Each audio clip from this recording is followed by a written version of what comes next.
going down this weekend, UFC 313, Alex Pereira versus Magomed Ankalaev is finally here. We finally get the outstanding matchup that we have been looking for at 205 pounds. We have the legit number one contender in Ankalaev taking on one of the biggest stars in the sport and one of the most dangerous strikers that we have ever seen in combat sports history, honestly, not just in MMA, in Petrosyan. So this is a matchup that I have been chomping at the bit for a very long time. I was wondering, are we ever going to see this matchup? Is this going to be one of those fights that we just never get to see? It's finally here. Ankalaev has been on a tear. Petrosyan has been on a tear. Put the two best guys in the division against each other. Let's see what happens. This card is absolutely stacked from top to bottom. We have some good fights on the prelims. We have some very good fights on the main card. I'm going to break down every single fight and give my prediction along the way. Let's hop into this, starting with the very first fight of the evening between Chris Gutierrez and John Castaneda. So this is kind of a fight that's been thrown together at the last minute, right? I believe both guys were preparing for different opponents. They've kind of been training and they've been staying ready, right? So these aren't two guys that are just coming off the couch. But what I'm struggling with in this matchup is I haven't seen the wow factor from John Castaneda, right? He's a guy that he has some solid wins on his resume. He comes in, gets a submission over Miles Johns, and, we've seen him go to decision. We've seen him do some good things, right? He has some decent grappling in his back pocket. But for the most part, it's been Castaneda moving forward, letting his hands fly, and attacking the legs, right? That's kind of what Castaneda has resorted to. And I just wonder how that's going to bode going up against a guy like Gutierrez, who I have a hard time trusting, right? I think Chris is a very talented guy that has really good leg kicks. He moves really well on the outside. We saw that devastating knee that he landed on Frankie Edgar. Now, that was an older Frankie, right? So that's not exactly like a prime Frankie Edgar, but still, it was an impressive KO. And then he's just been a guy that's kind of been up and down, right? He's losing to Pedro Munhoz, the leg kick spammer. He's winning a decision here, losing to Song Yadong. That's tough competition. And he is coming off of the decision win over Quang Lei. So I don't really know what to expect from Chris Gutierrez from time to time, right? I think when he's at his best, he's sticking and moving on the outside, landing the leg kicks at range. And I just haven't seen enough from Castaneda thus far for me to feel confident picking him in this fight. I think this is a very close fight. I think that this is absolutely either guy could win this, but I am going to side with what I have seen thus far in Chris Gutierrez, right? If he shows up, if he fights an intelligent fight, sticks and moves on the outside, doesn't let John just back him up against the fence and let his combinations fly, I believe Gutierrez has the ability to stick and move, outpoint him, attack the legs, mix it up, and win the fight. I'm going Chris Gutierrez by decision. Moving on, we have Ozzy Diaz versus Desjardins Santos. This is an interesting one because I'm always cautious whenever we see a prospect burst onto the scene with an impressive record. And what I see from Santos, guy's 10-1, right? And prior to coming over to the UFC, he was rattling off wins, right? He does have one loss on his record, but a lot of these promotions I've never even heard of, right? So he's going out there, he's finishing guys, he's got power, and we saw that on the Contender Series. Went out there against Will Curry and just basically willed his way to a decision. Showed that he was not going to be denied. He's got, a little bit of a chaotic style on the feet, but he does have a unique pace. He's a guy that is just going to go in there and look for a dogfight. You know with Santos, he's a guy that's going to move forward and he's not going to shy away from the challenge. The problem I have with him is when these guys come off the Contender Series, they get that first test. And I don't think that Ozzy Diaz is the hardest test the UFC could give him. But I think Ozzy is a guy that gets overlooked, man. I think Ozzy Diaz is a good fighter. I don't think he's a world beater by any means.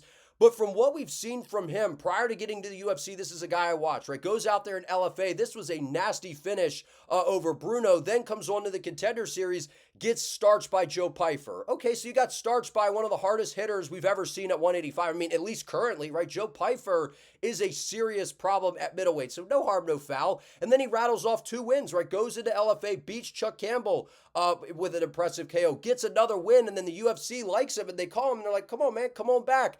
And they throw him in there against Zhang Minyang. One of the most dangerous prospects at light heavyweight right now. So both losses in the UFC are against 2 of the most dangerous power hitters on the rise in the division. So when I see that, I'm like, okay, yeah, you're taking KO losses, but these are 2 guys that we're looking at are going to be in the top tier of the division. So I don't hold a lot of weight on that.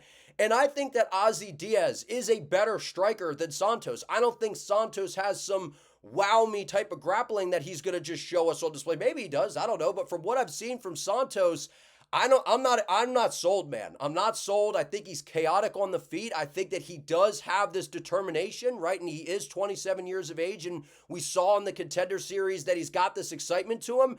But I think Ozzy Diaz is dangerous. I know, like I said, he has the 2 KO losses. This guy has serious power in his hands, man. He has good boxing. He has good uppercuts. He's got a good jab, and he fights very, very clean from the outside. And when he gets into range, he will let those hands fly, man. And he has some serious power. I think Ozzy Diaz wins this fight. I'm going to pick him by KO in the second round. And what we've seen from Ozzy is he's one of those guys that's kill or be killed. He's going to move forward, get into the pocket, and he is going to look for those exchanges. And a lot of the time, man, unless he's going up against someone with serious power, he comes out on the other side of that fight winning by KO. So I'm going to pick Ozzy Diaz by a second round KO. I think that, DeJordan comes out, looks pretty good and, gets a little wild. But I think that him getting reckless, him getting wild is going to cost him because those straight shots down the middle that Diaz is going to throw, and especially that rear uppercut that he likes, I can see that landing all day long on Santos. I don't think Santos has particularly good defense. I'm going with Ozzy Diaz. I think he pulls this one off. Moving on. We have Marion Santos versus Francis Fire Marshall. This is a tricky fight, man. This is a tricky fight here. I know a lot of people, they're going to be so quick to say, look, Marion Santos, man, this guy's a savage. He's fast. Have you seen the striking, man? Listen, I get it.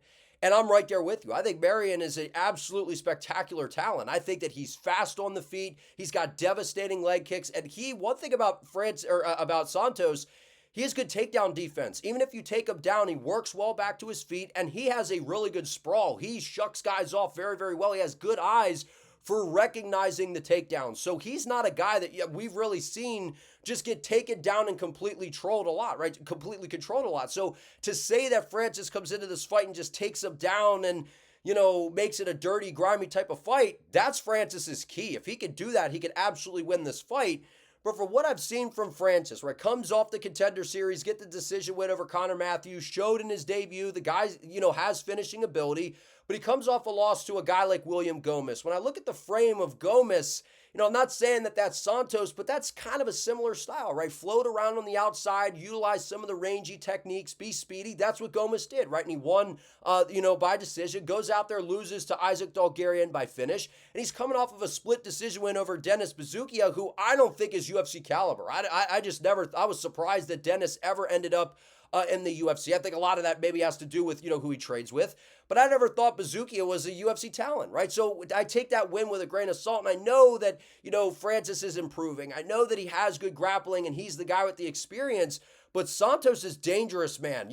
Outside of getting finished by Dan Argueta, if you can take him down, if you can control him and hold him there, you can find a path to victory with Santos. But if you're on the feet with this guy, good luck. We saw that when he made his debut against Con Oakley. We saw on The Ultimate Fighter, this guy is speedy, he's dangerous, and if you do take him down, he's wiry and scrambly, man. I don't think that he's this guy that Francis is just going to be able to take down and control for 15 minutes. Maybe he does. Maybe he outgrits him and makes it a dirty type of fight. He's over at Extreme Couture. I like the coaching staff that is surrounding Santos. I think that this guy's a dangerous prospect. I think that he is damn good. I'm going to go Marion Santos by third round TKO. I think that early on, he's going to start fast. He's going to land some good shots. Maybe we see Francis mix in the grappling a little bit, make it a little bit of a dirty, grimy type of fight.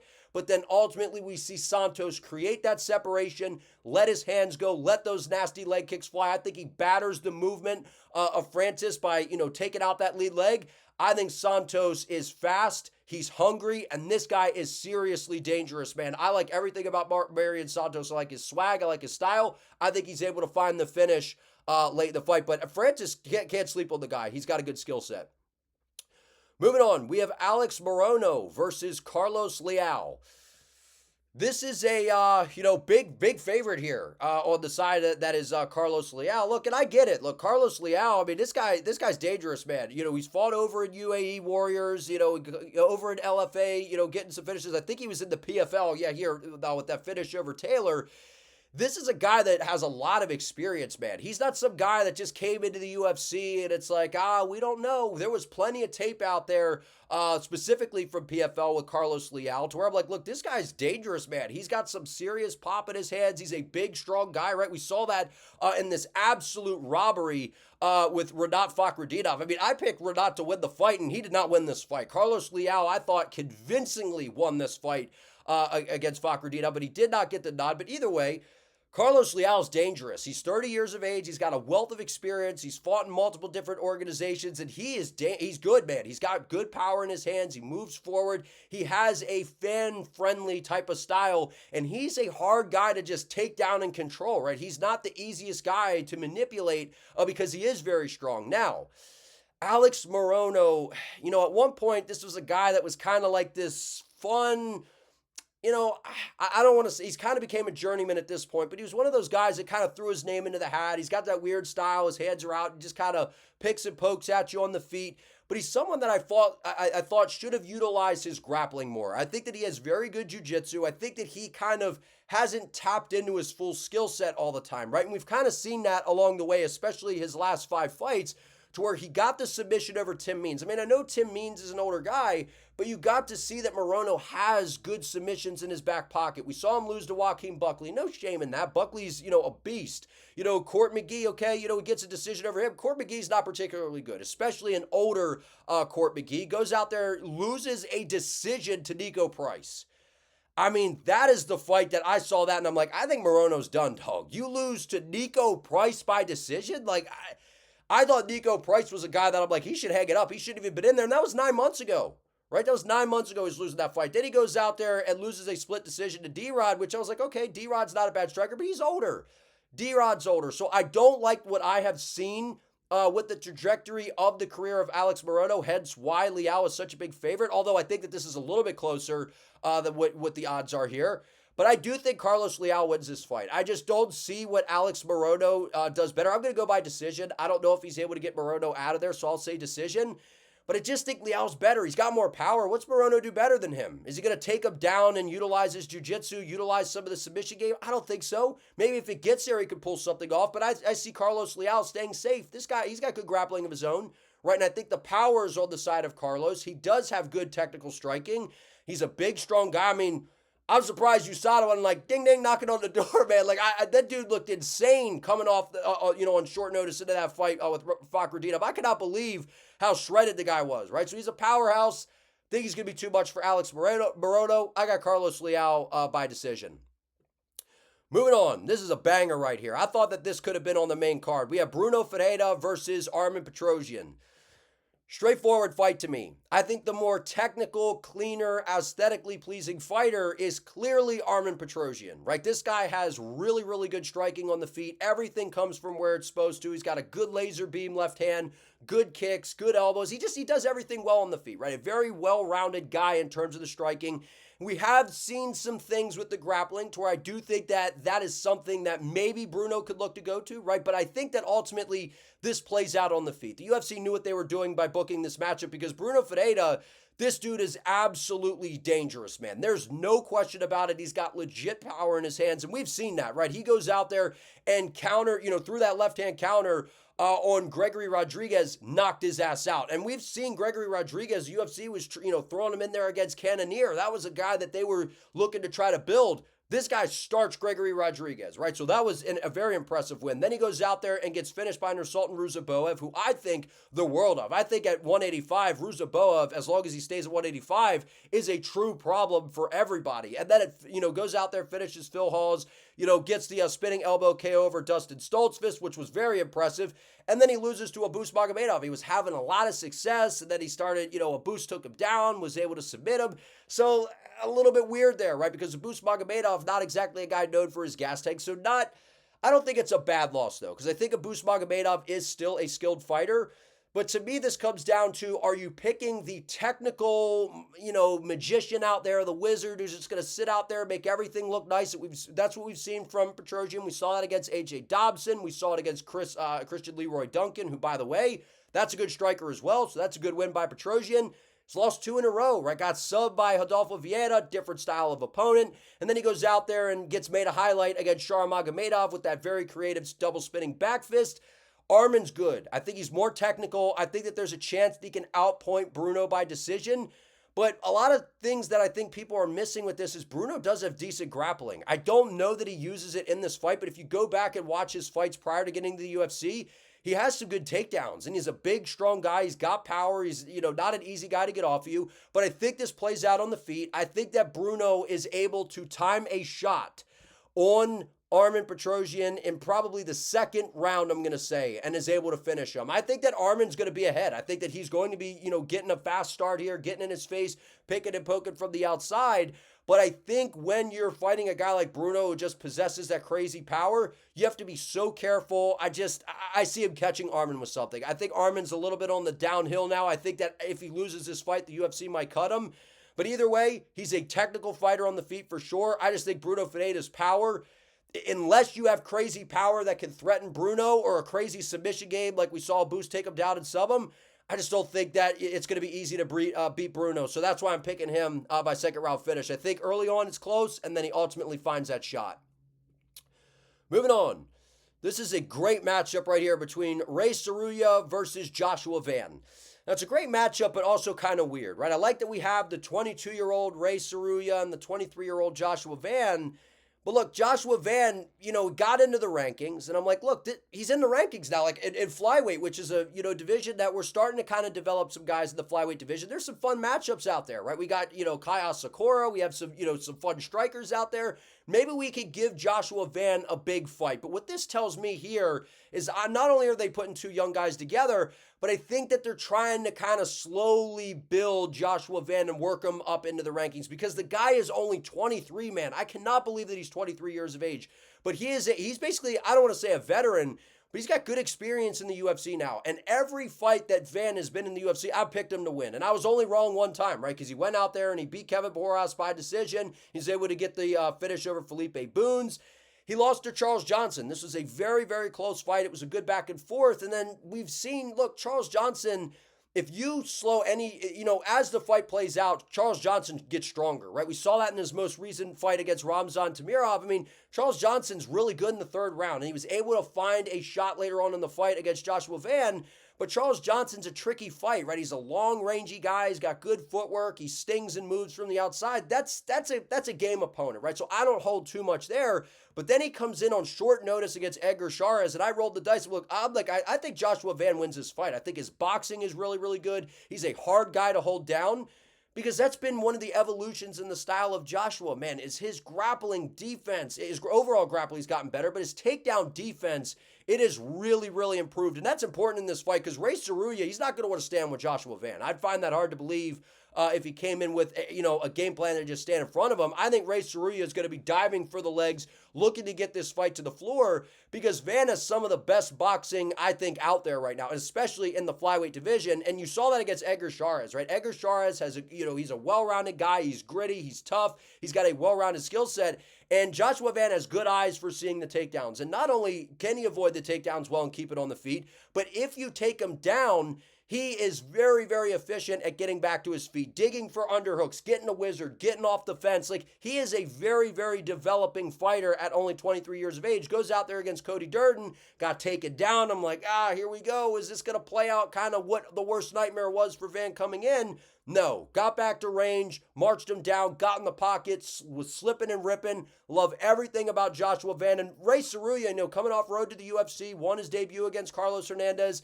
Guy's good, man, right? He has good ground and pound. He's but at the end of the day, I don't think he beats Joshua Van. I think Joshua Van is the better overall fighter right now. I think Ray Tsuruya is the better grappler, but this is an MMA fight. And I think in all aspects of MMA, I think Joshua Van's takedown defense is good enough. I think that his striking is significantly better. I know that he doesn't have a ton of power in his hands, but the way that he gets into the pocket, his eyes are really good, slipping and ripping to the body, bringing those hooks upstairs. I like everything about Joshua Van. I think he outscores Ray Tsuruya, stuffs the takedowns. Even if he does get taken down, I think he gets back to his feet, gets back to range, and I think we see Tsuruya start to fade as the fight plays out. I think, Van can outscore him and win a decision. Maybe he gets a late round finish, but I'm just going to pick him by decision because Van doesn't have the most power. Love watching Joshua Van fight. Very high on him. I think he gets it done. Moving on. This is an interesting fight right here at heavyweight. We have Curtis Blaydes versus Rizvan Kuniev. Now, a lot of people are throwing a lot of shade on Rizvan, man. They don't know a lot about him. They maybe don't do their research or whatever. Look, Kuniev, he's a solid opponent. I know that he's not a world beater. He's not the flashiest guy, but what's interesting when you watch this guy fight, he's fought a lot over at Eagle FC. You know, he's out there finishing guys. He comes onto the Contender Series, gets a finish over Edivon Santos, goes out to Eagle FC, gets a submission, goes out there and beats Renan Ferreira, right? Does that name ring a bell? The guy that Francis Ngannou just absolutely obliterated. But I think Ferreira, he could do well in the UFC heavyweight division. Not towards the top, but some of these average, middle-of-the-road, mid-ranked guys towards the back end, I think Ferreira could find himself into the rankings, right? So I think that that's a solid opponent. Now, there's an asterisk here because, he popped for something, right? So that's a little bit of a red flag there. But then he comes back to the Contender Series and gets another finish. So this isn't your typical guy making his UFC debut here. This is a guy with experience in other promotions, but 2 finishes on the Contender Series. That's pretty impressive, right? We see guys that, they go on to the Contender Series, they don't get a contract, they win by decision, whatever, and they come back and they kind of squeak by again. This guy went out there with 2 statement finishes. That's impressive. And then on the other side, we have Curtis Blaydes, who, look, Curtis Blaydes has been around for a while. I feel like back in the day, we were looking at Blaydes saying, this guy, he's a problem at heavyweight, right? He's got the wrestling. His striking is very much improved. This is a guy that we could absolutely see giving, whoever the champion is at the division at the time, a run for their money because he has the takedown threat. He's got good elbows when he can get on top, and his striking was very much improved. When's the last time we've seen Curtis Blaydes wrestle? When's the last time we've seen him come into a fight with a wrestle game plan? I mean, look at this. He goes out there and he beats Christakis by finish, right? We saw his striking on display, which was impressive. Goes out there, the unfortunate injury with Tom Aspinall, there, goes out, gets finished by Sergey Pavlovich, and then wins against Jailton Almeida. I picked him to win this fight. I figured that Almeida was going to take him down, and I figured Blaydes was going to be better on the feet, but he landed those hammer fists up against the fence. It was a very, very good performance by Blaydes to get him out of there because it wasn't looking good after the first round. Then he gets absolutely starched by Tom Aspinall. So 2 of these losses out of his last 5 are 2 of the best guys in the heavyweight division, 2 of the most dangerous power punchers at heavyweight. So I take that with a little bit of a grain of salt. So what I see in this fight is if Curtis Blaydes can drag this out, I think he wins. I think that he's able to batter Rizvan. I think maybe he can find a finish. I think that if he grapples with him, he can fatigue Rizvan. But what I've seen from Kuniev, he's actually more nimble than what it looks like, right? When you see him, he's got this big belly. He looks like this very unathletic guy. He's got decent grappling, right? I'm not going to say it's outstanding or anything like that. I think he's got decent grappling, in particular the wrestling. But if he gets on top, he's got good ground and pound. He does have some submission ability. But I think it's the striking. The guy's aggressive. He's confident. He moves forward. He throws feints at you, which a lot of heavyweights, they don't even bother to feint. They just kind of stand on the side and they're eating a bag of chips waiting for somebody to come to them so they can land some big shot, man. Like, that is not Rizvan. He'll push you back up against the fence. He's got good front kicks. He's more dynamic than a lot of other big guys that we see at heavyweight, right? And I think that he's a little bit lighter on the feet. And I think that if he can march Blaydes down, back him up against the fence, land some of those good elbows and knees in close, I think Kuniev gets Blaydes out of there. So I'm going to pick Rizvan Kuniev by TKO. I think that he's able to find a second round finish. And if he doesn't, I think Curtis Blaydes, if he fights intelligent, Blaydes sticks and moves from the outside, mixes in some grappling just to fatigue Rizvan a little bit, I could absolutely see Curtis winning this fight. I think that this is a very close fight. I just think Rizvan's being overlooked a little bit. I know we haven't seen him in the UFC a little bit, but he has the power. He has a pretty well-rounded skill set on the feet. He does have decent grappling of his own. I think that he is able to find a finish because the chin, I think, is something that we have to question a little bit with Blaydes because while he's only 34, he's been around for a long time, man. He's been around for a very long time. And a lot of the time when he's losing, he's taking some big shots. So I think that Rizvan can find that shot, back Blaydes up against the fence. I'm going Kuniev by second round TKO. Moving on to the main card. We have a fight that I winced. I went, when this got booked, man. I was like, nah, man, don't do this to the OG Bobby Green.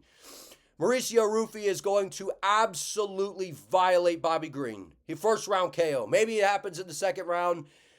I don't even think this fight's close, man. Look, a lot of people, they're going to sell you on the Bobby Green. He's an OG. He's got slick boxing, man, this and that. Listen, Bobby Green, it's not the same. Bobby Green has been around. He's 38 years of age. He's an absolute OG. I always like watching Bobby Green fight. I mean, how can you not? Bobby Green's going to show up. His hands are down. He's going to talk, and it looks like a street fight out there, right? He brings that kind of swag into the cage, and he's got slick boxing. Switches stance as well, throws some decent kicks of his own, does have decent grappling, actually. A lot of people don't point that out. But we're not talking about a prime Bobby Green here. And even a prime Bobby Green, I think it's absolutely starched by Mauricio Ruffy. So how could you think that a 38-year-old Bobby Green is going to go in there against a guy, Mauricio Ruffy, who I think out of all of the fighting nerds, look, I know John Silva, incredibly talented. Carlos Prates, incredibly talented. Caio Borralho, all very talented. Those guys are all dangerous top contenders in their division. When I watch Mauricio fight, he has something special that I'm not saying these other guys don't. We know Prates, Silva, these guys are spectacular. They're powerful, they're dangerous. This guy has the it factor. The way he moves, that McGregor featherweight-esque movement, the timing, the sliding in and out of range, the counter right hand, everything that Ruffy throws is flashy, it's powerful, and it's dangerous. You think Bobby Green, Mr. Bobby Green in there, is going to taunt, keep his hands down, do all that? I mean, the speed of Ruffy is going to be dangerous with the power, and I know Bobby Green's fast, and of course, if Ruffy fades because we have seen some issues with the gas tank, of course, Bobby could go in there, stick and move, and play that game and win a decision or something. Don't see it happening. The power of Ruffy is devastating. This guy is spectacular. Before getting to the UFC, I mean, he's knocking everybody out, right? Comes on the Contender Series, gets a nasty finish, goes out there, brutally finishes Jamie Malarkey, made it look very, very easy, punked him in that fight, goes out there and wins a decision over James Yontop. People are like, oh, well, you know, he barely beat that guy or couldn't even finish him. Yontop may have one of the best chins we've ever seen in the UFC, and I'm not exaggerating. That guy got hit with some shots in multiple fights that he was in the UFC. I think it was against Slava Claus as well. He just showed that he's like made out of cement or something. It is not easy to put that guy away, so I don't put too much on that. Ruffy's the real deal, man. The only loss that he has on his record, I went back and watched the fight. He was doing very well. It was a good fight. He was landing good shots. He fatigued in the later rounds. I think it was the second round. He started to slow down. His hands were down, got caught with a shot. Shit happens. Outside of that, outside this guy slowing down, he is far better than Bobby Green. Way more power, very creative with the combinations, very, very dangerous. These fighting nerd guys are something different, man. They are spectacular, and out of all of them, the X-Factor fighter here, in my opinion, is Mauricio Ruffy. The style, the movement, the power, the way he sets things up, the flashiness. Guy is very, very dangerous. I like Bobby Green a lot. Fun to watch, good boxing, slick movement, all those things. He's getting knocked the hell out by Ruffy. Maybe it's a left hook, maybe it's a straight shot down the middle. You know, once you get a little bit older, man, and you have that style where your hands are down like Roy Jones, you know, once your eyes start to go, you start to get a little older, you know, speed goes away. You don't get out of the way as quick. Ruffy's knocking his ass out, unfortunately. It's going to be hard to see. He's going to brutally KO him. You know, Bobby Green's a guy, look, goes out there, subs Tony Ferguson, the impressive KO over Grant Dawson. Not a fluke. I don't want to call it a fluke, but if they run that back, I don't know if it happens. Goes out there, gets, life-changing KO loss to Jalen Turner. Goes out there, you know, just picks apart Jim Miller, which I saw that coming. Goes out there, gets subbed by Paddy Pimblett. Okay, guy on the rise, gets subbed. This is one of the most dangerous striking prospects on the rise. Ruffy, brutal KO. Moving on, Amanda Lemos versus Yasmin Lucindo. I'm surprised this isn't the main event. I mean, this fight right here, no, for real, man, listen. This is actually a pretty good fight. This is actually a pretty good fight for WMMA, and I think that people are overlooking Amanda Lemos. I know this is a near even. We have a slight favorite here in Lucindo, but I'm picking Amanda Lemos. I think she wins this fight by decision. Maybe she finds a finish. I'm not sure about that. Again, picking finishes is kind of difficult at times, but when it comes to WMMA, one of the better finishers that we've seen is Amanda, right? She has good submissions. She's got legit power on the feet, right? We've seen that, and she got, lost a decision to Zhang Wei Li, one of the best female fighters of all time. Fast, nimble, incredibly well-rounded. You got to see that against Tatiana Suarez. Goes out there, batters around Mackenzie Dern, and then lost by sub to Verna Janaroba. Okay, that's one of the best submission artists in WMMA. No harm, no foul. I know she's 37 years of age, almost 38.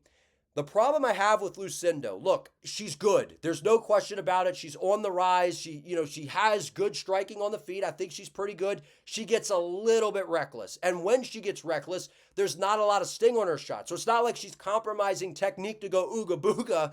Like they're kind of slapping shots. There's no sting on them, right? And we see her getting a submission against Poliana Viana, who to me is she really even an MMA fighter at this point? I know she's doing modeling or whatever else. She doesn't seem like she's taking fighting too seriously. Then she goes out there and gets a split decision over Marina Rodriguez, who has very, very slick striking.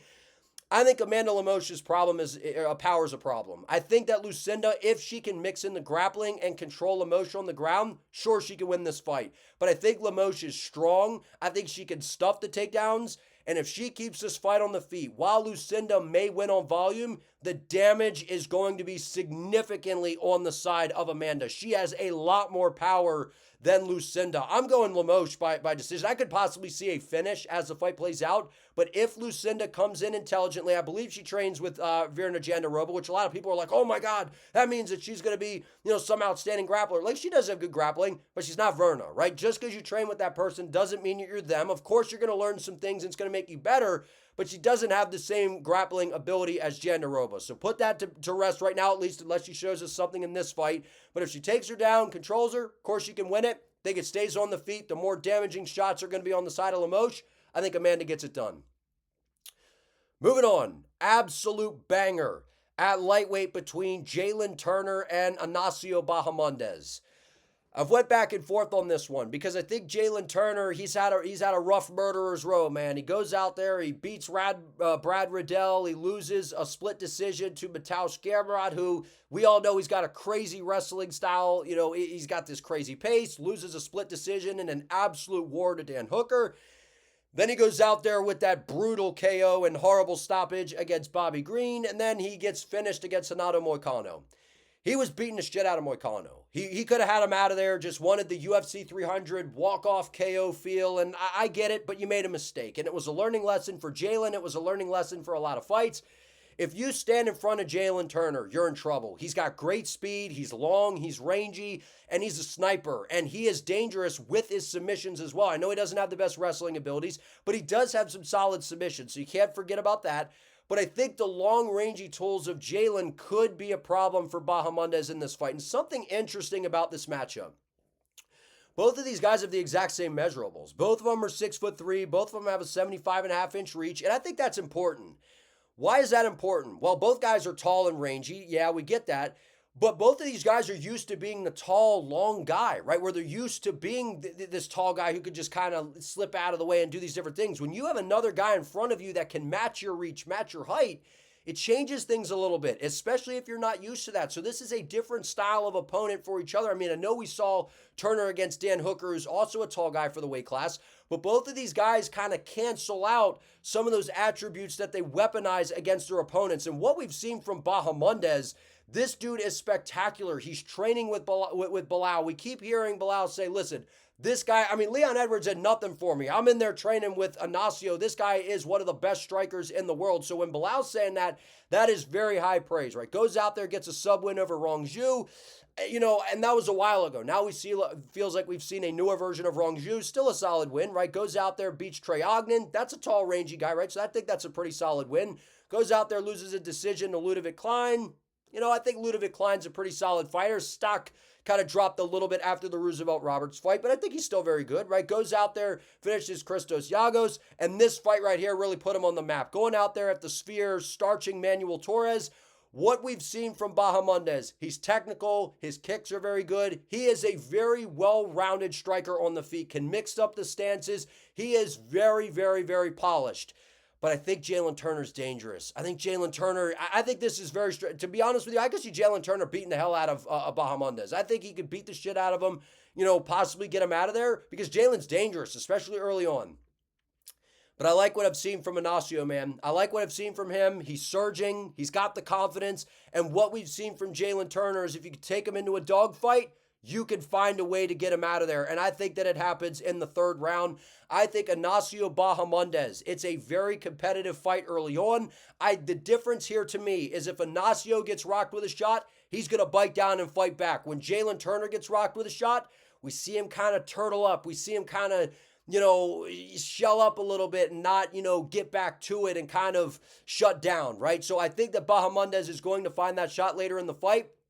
I'm going Ignacio Bahamondes by late round finish. I believe in this guy. He's dangerous on the feet. I like the way, this is a banger right here. This is basically a kickboxing fight in 4-ounce gloves. Love the matchup. I believe in Bahamondes. I think he gets it done. Moving on. Co-main event, we have Justin Gaethje versus Rafael Fiziev, the rematch. This is supposed to be Dan Hooker, right? We were all prepared for a fight of the year candidate, one of those fights that we're going to be playing back years down the line going, this is one of the greatest fights we've ever seen, right? That were the expectations for Gaethje versus Hooker. They had to replace that fight since Hooker had to pull out with something that carried the same type of energy. So they went out and they found the rematch here with Fiziev, who is a very, very high-level Muay Thai striker. He's got good speed on the feet, very, very good kicks. And he's a well-rounded guy on the feet, man. He's got good elbows, good knees. He has a very good Muay Thai style. And we saw in the first fight with Justin, the speed was definitely a factor. Rafael is much faster than Gaethje. He is a more diverse striker on the feet. The problem I have in this fight for Rafael, couple things. Hasn't been active. Right, goes out there, loses this fight to Justin Gaethje. Was very close, right? It was very close the first time. Ultimately, Gaethje's damage and getting to the jab in the third round, getting to the uppercut, mixing things up and securing that takedown late in the fight. Gaethje made the proper adjustments in round 3 to get the nod, right? And again, when you fight Gaethje, it's a car wreck. You know you're not coming out of a Gaethje fight unscathed. He's either taking your leg or he's battering your face up to where it looks like you got in a car wreck. That's what we know about Justin Gaethje. Then he goes out there and suffers the leg injury against Mateusz Gamrot. Then he's been out for a substantial amount of time. So you're coming off an injury. You've been out for a while. And we've heard Fiziev saying, look, I want to fight. I'm looking for a fight. So he's been training. He's been preparing. He's over at Tiger Muay Thai. I believe he's a coach over there as well. So this is a guy that's constantly in the gym, moving around and training. He's not someone that is just coming off the couch, right? But he is coming off of an injury. It is short notice. Those are some things to factor in.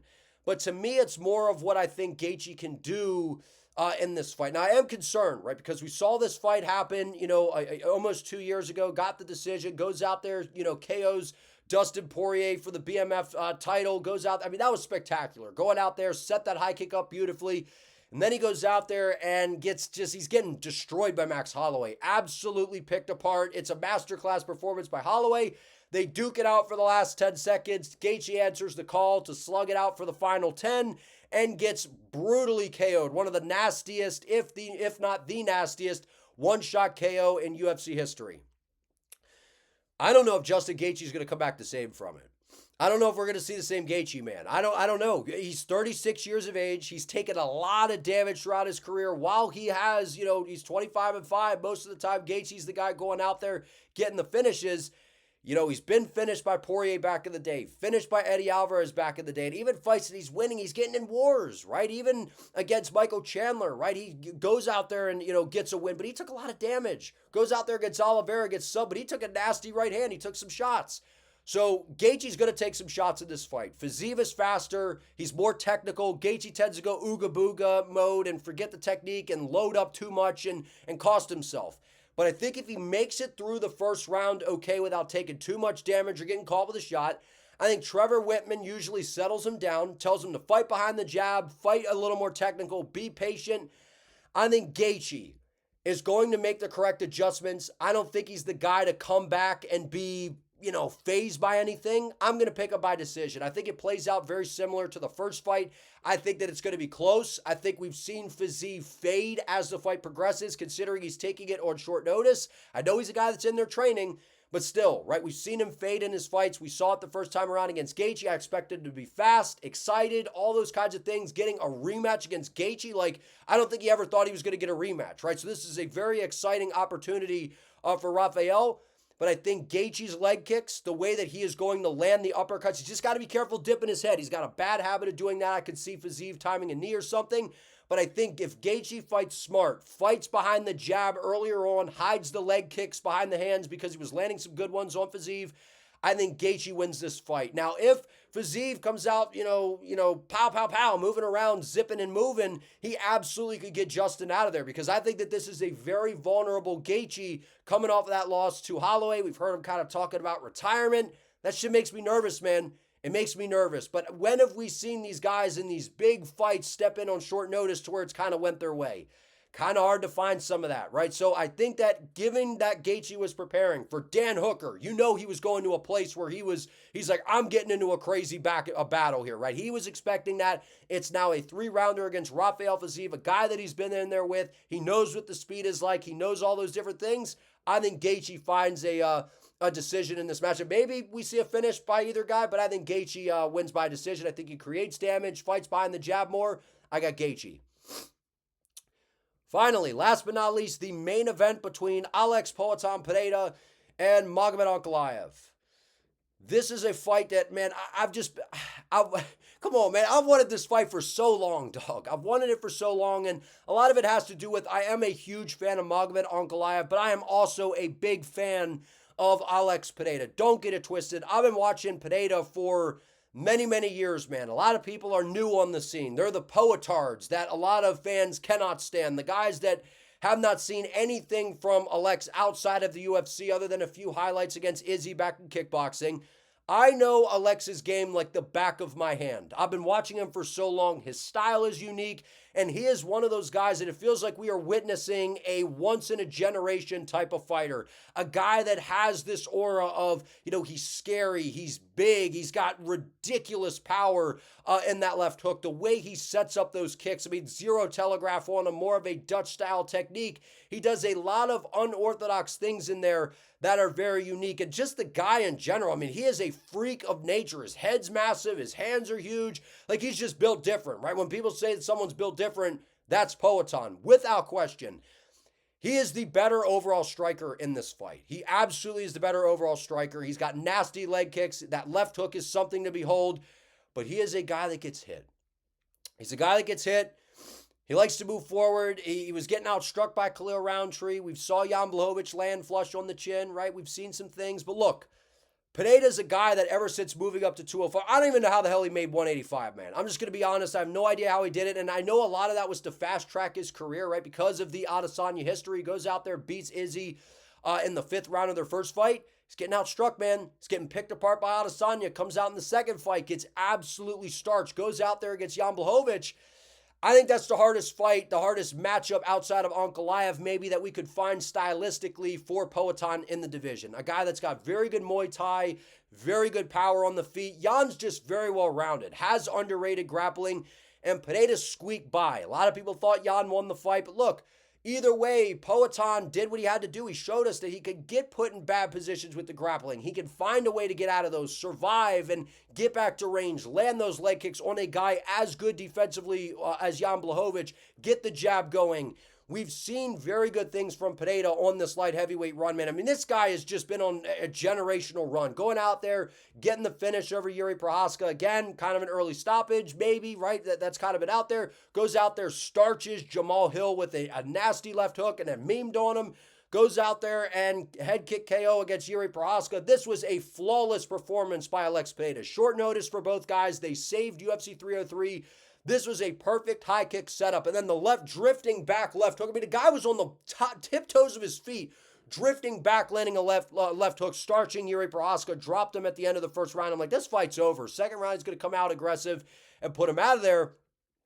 I expected him to steamroll Roundtree. And that wasn't to disrespect Roundtree, because I know Roundtree's got good striking. He's speedy. He's a good Muay Thai fighter.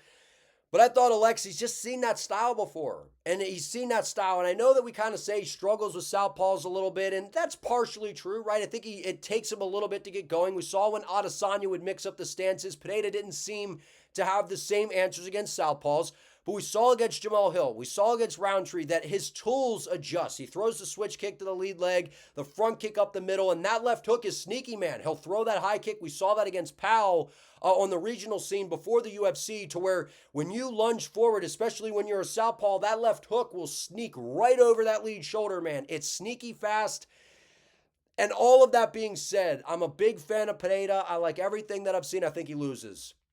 I think he loses this fight, man. I've been saying for the longest time that the guy that can beat him is Magomed Ankalaev. You're going to a close decision with Jan Blachowicz, and Jan Blachowicz is a damn good fighter.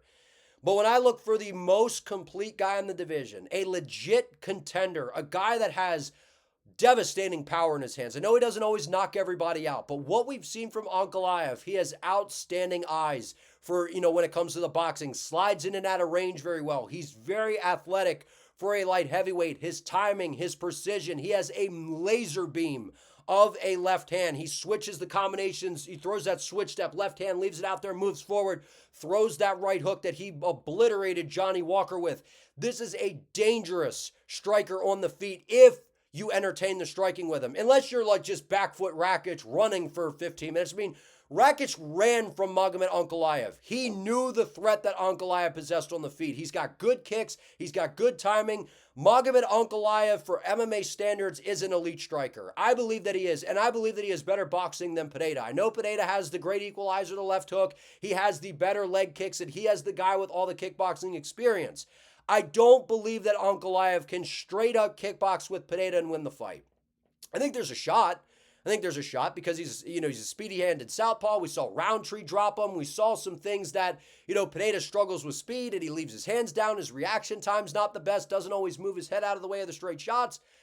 I think Ankalaev mixes it up. He's coming into this fight to make this an MMA fight. I think if he mixes in the wrestling now, everyone thinks that, if he mixes in the wrestling, a lot of people are like, look, he's just going to dive for the legs and basically just crotch sniff the whole fight. It's not Magomed's style. The only time we've really seen him resort to any of that was when he got his legs destroyed by Jan Blachowicz, right? And outside of that, he was taking Jan down, controlling him, beating him up with some ground and pound. If you're doing that to Blachowicz, that's impressive. Ankalaev, he's not this, like Habib level of grappler, but he has good grappling, man. He's got good wrestling. He's got good ground and pound. Doesn't have the best submissions, but he has good ground and pound. He has good control, and the way that he enters range, he's fast. Alex Pereira's reaction time when guys are closing him down to shoot for takedowns, it's not the best. I think he's kind of slow. I don't think he picks up on things on time. He stands very tall up in that stance. I think Magomed is going to switch stances, move forward, and try to throw that switch overhand right, and if it's not there, that means Pereira's hands are up, his hips are forward. Ankalaev's just going to take him down. So I think Magomed will look to grapple, not too much, because he doesn't want to blow his arms out. And if you can't get Pereira out of there, being tired, having, your arms full of blood, standing in front of a dangerous striker like Poatan, you're asking for a problem. But I think Magomed Ankalaev finds a finish late in this fight. I'm going to say, I could see maybe third or fourth round. I'm going to say third round. I think early on we see Ankalaev look to grapple, and I've said this before. He's going to use it to wear out Poatan, take some of the pop out of his shots. And also, when Poatan's forced to grapple, his defense gets lazy. Those hands go lower than they already are. And while he's still dangerous, that power carries for 5 rounds. We've seen it. Ankalaev is a very smart fighter. He does have some tendencies to he's trying to, when we see an opposite stance battle, that open stance battle, we see guys look for lead hand control. Ankalaev tends to swing and loop that lead hand to try to get around the hand fighting, try to set up a left hook down the middle. We've seen Darren Till use that type of tool. That can be dangerous because he comes into range with that hand down, and I could see Alex landing a left hook. That is, if Alex is going to win, that's how I see him winning. And just shredding the legs of Ankalaev. If Ankalaev doesn't have an answer for the leg kicks, he's going to get absolutely torched on the feet. His legs are going to be battered. It's going to affect the grappling. But Ankalaev has showed adjustments, right? We've seen that in his fights. We saw him go out there, starch Anthony Smith, but against Johnny Walker in this fight, very squared up. Didn't stand in that wide bladed boxing stance, squared it up a little bit in more of a Muay Thai stance to be able to check kicks. He checks kicks very, very well. He cross checks very well. If you're in the opposite stance, brings it up, he'll check body kicks. I mean, he is a very well-rounded guy, man. Like, he doesn't get the credit that he deserves. It goes out there and wins a decision over a guy in Alexander Rakic, who, don't forget, you haters of Ankalaev, Rakic was beating the shit out of Yuri Prohaska. If Yuri Prohaska didn't go samurai mode, he probably loses the fight. Rakic was obliterating him. Ankalaev went out there and was in zero trouble against Rakic, who's a good fighter in the weight class. No, he doesn't have a ton of power. Big leg kicks, big, powerful guy, right? Ankalaev's dangerous. He's an outstanding fighter. Put some respect on the guy's name. You will see. He's going to win at UFC 313. He will take down Alex Pereira. He will mix things together. He will tire him out. I see him landing a shot on Ankalaev that hurt, I see Ankalaev landing a shot on Poatan that hurts him, follows up with some good ground and pound. Ref has to stop in and stop the fight. That's what I'm visualizing how this fight goes for a very, very long time. Again, do not sleep on Poatan. Guy's dangerous. He showed us that he could go in there with anybody, and no matter how bad the fight is looking, he carries that power for all 25 minutes. This is an unbelievable fight, whether you're rooting for Ankalaev Pereira. The reason that I have wanted this is, one, I wanted to see Ankalaev get his opportunity. This is a badass fight between two dangerous guys. I think Magomed Ankalaev has the answer. I think he has the answer, and I think it's and new at UFC 313. But if you guys enjoyed this video, please give it a like, comment your thoughts down below, subscribe to the channel. See you next time.